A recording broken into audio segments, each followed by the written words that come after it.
কোড়েল লিখেছেন শরৎচন্দ্র চট্টোপাধ্যায়। 6 প্রায় 1 মাস অতীত হইল, কেহই কাহারও সহিত সাক্ষাৎ করিল না। মেরি মনে করে যে তাহার বাল্য সখাটি তাহার শরীরের ও মনের চতুষ্পার্শ্বে যে মমতার আবরণে ঢাকিয়া দিয়াছিল তাহা অল্পে অল্পে সে কাটিয়া ফেলিয়াছে। আর তাহার উপর কোনো স্নেহ নাই, মায়া নাই, এক বিন্দু সম্বন্ধ পর্যন্ত নাই। এই 1 মাসের মধ্যে সে এই কথাগুলি নিশি দিন ধরিয়া মনে মনে তোলাপাড়া আলোচনা করিয়া দেখিয়াছে। কিন্তু যত অধিক সে এ বিষয়ে আলোচনা করিয়াছে তত বেশি সে আপনাকে প্রতারিত করিয়াছে। নিজের হৃদয়ের তলায় সে একদিনও প্রবেশ করে নাই। করিলে দেখিতে পাইত যে সেখানে শুধু লিও আর নিজে অষ্টপ্রহর মুখোমুখি করিয়া বসিয়া আছে, প্রেমালাপ করিতেছে না, কলহ করিতেছে। উঠিতে বসিতে সে সর্বদাই চিন্তা করে কি করিলে এ কলহটা আরো পাকাইয়া তুলিতে পারা যায়, কিরূপ নিত্য নব উপায় উদ্ভাবন করিতে পারিলে লিওর বিরক্তি আরো একটু সজীব করিয়া তুলিতে পারা যায়, কিরূপ আচার ব্যবহার আরম্ভ করিলে তাহাকে আরো একটু নিয়মান করা যাইতে পারে। ইতিমধ্যে আরো 2-1 বার ভোজন উৎসবাদি সমাধা হইয়াছে।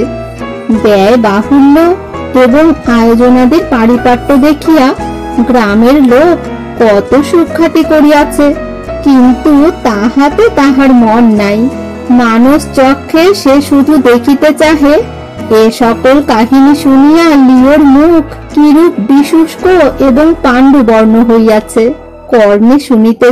কর্ণে শুনিতে চাহে লিও কিরূপ ফুলিয়া ফুলিয়া হৃদয়ের যন্ত্রণায় দীর্ঘ নিঃশ্বাস ফেলিতেছে। এত অর্থ ব্যয় বুঝি তাহা হইলে সার্থক হয়। অর্থ ব্যয়ের কারণ ওই লিও এবং উদ্দেশ্য তাহার যাতনা বৃদ্ধি করা, কিন্তু সফলতার কথা কেহ বলে না। এ কথা কাহাকেও জিজ্ঞাসা করা যায় না।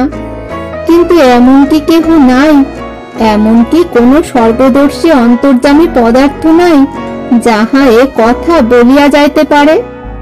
মেরি অন্যমনস্ক ভাবে এইসব ভাবে, কিন্তু যখন মনে হয় লিও তাহার পুষ্পের মতো শুভ্র শান্ত দেহটি লইয়া হৃদয়ের মধ্যে জগতের শক্তি এক করিয়া পর্বতের মতো দৃঢ় হইয়া আছে, এত সমারোহ হট্টগোল তাহার হৃদয়ের দ্বারে আঘাত খাইয়া ঠিকরাইয়া পড়িতেছে, ভিতরে একটি বারও প্রবেশ করিতে পারিতেছে না।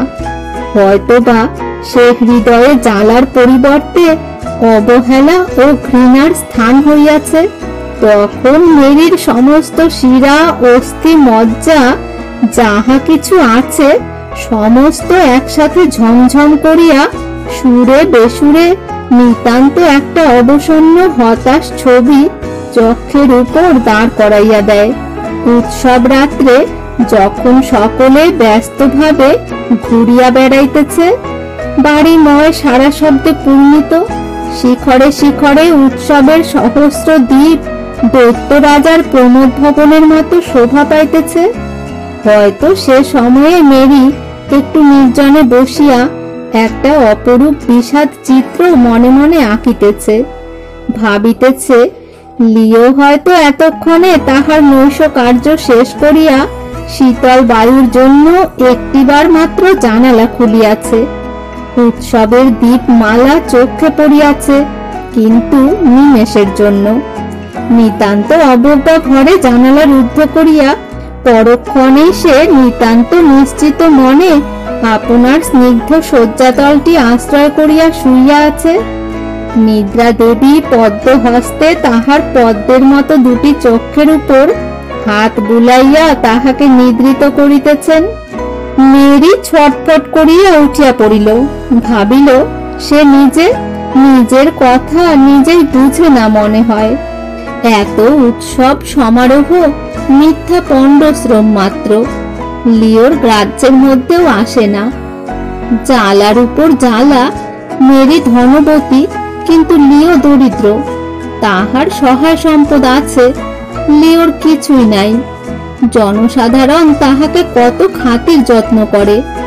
লিওকে কেহ চিনে না, তবুও সে এত উচ্চে বসিয়া আছে যে মেরি তাহার যথা সর্বস্ব ব্যয় করিয়াও তাহার কাছে ঘেঁষিতে পারিতেছে না। তাহার রূপ যৌবন ঐশ্বর্যের পদতলে কত লোক নিত্য আসিয়া মাথা নত করিতেছে। স্বেচ্ছায় অযাচিত আপনাকে বিক্রয় করিবার জন্য তাহার পানে ঈষৎ সংকেতের অপেক্ষা মাত্র করিয়া দীন নয়নে চাহিয়া বসিয়া আছে। কিন্তু এই ক্ষুদ্র দারিদ্র পীড়িত পরিশ্রম ক্লিষ্ট অসহায় অলৌকিক জীবটি একবার ফিরিয়াও দেখে না। সে ধরিতে চাহে না, ধরা দিতেও চাহে না। রাগের মাথায় মেরি আকাশের গায়ে থুতু ফেলিত।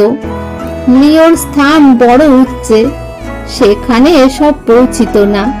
শুধু মেরির মুখে চোখেই তাহা ফিরিয়া আসিত। দ্বিগুণ জ্বালা এসে আপনি জ্বলিয়া মরিত।